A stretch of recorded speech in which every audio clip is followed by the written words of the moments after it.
പേര് സരസ്വതി. ഞങ്ങളുടെ സ്ഥലം മുക്കാട്ടുകരയാണ്. എൻ്റെ മോൻ്റെ കുട്ടിക്ക് മൂക്കിൽ ദശ വന്നിട്ട് കുറേ ഡോക്ടറെ കാണിച്ചിട്ട് മാറാണ്ടായിപ്പോൾ ഓപ്പറേഷൻ വേണമെന്ന് പറഞ്ഞപ്പോൾ എൻ്റെ മോള് ഇങ്ങനെ ഫോണിൽ നോക്കിയപ്പോഴാണ് ഇത് കണ്ടത്. അങ്ങനെ ഇവിടെ വന്ന് 4-5 മാസം അവൻ മരുന്ന് കഴിച്ചിട്ട് പിന്നെ എക്സ്റേ എടുത്തിട്ട് വരാൻ പറഞ്ഞു. വന്നപ്പോൾ അത് മാറിയെന്ന് പറഞ്ഞു.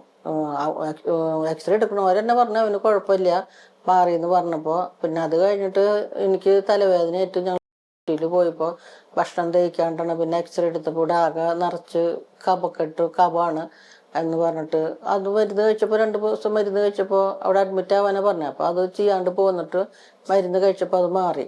അത് മാറിയിട്ട് പിന്നെ വീണ്ടും വന്നു. വീണ്ടും ഒരാഴ്ച കഴിയുമ്പോൾ വീണ്ടും വന്നപ്പോൾ എനിക്ക് കണ്ണൊന്നും തുറക്കാൻ പറ്റാണ്ട് ഇവിടെ വന്നെ. എന്നിട്ട് ഇവിടെ വന്നപ്പോൾ ഡോക്ടറോട് പറഞ്ഞപ്പോൾ ഡോക്ടർ ഒരു കിഴി ഇങ്ങനെ മുഖത്ത് ആക്കലൊക്കെ ചെയ്തു. അത് ചെയ്തപ്പോൾ ഒരു 2-3 പ്രാവശ്യം ആ കുട്ടി അത് ചെയ്തപ്പോൾ തന്നെ എനിക്ക് നല്ല സുഖമായി. അത് കഴിഞ്ഞിട്ട് പിന്നെ മരുന്നൊക്കെ കഴിച്ചപ്പോൾ മാറിയപ്പോൾ ഇതുവരെ വന്നിട്ടില്ല. പിന്നെ എനിക്ക് ഗ്യാസിൻ്റെ ഭയങ്കര പ്രശ്നമുണ്ട്.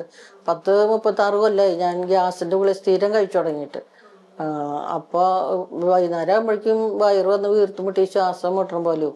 പിന്നെ ഒരാഴ്ച ഞാൻ വണ്ണം കുറയും, ഒരാഴ്ച വണ്ണം കൂടും. അങ്ങനത്തെയാണ്. അപ്പോൾ അതൊക്കെ ശരിയാ പോയി മരുന്ന് കഴിച്ചാലെന്ന് പറഞ്ഞിട്ട് അപ്പോൾ തുടർന്ന് കുറച്ച് നാൾ കഴിക്കണമെന്ന് പറഞ്ഞു ഡോക്ടർ. അപ്പോൾ അതൊക്കെ ഇപ്പോൾ മേടിച്ചിട്ടുണ്ട്.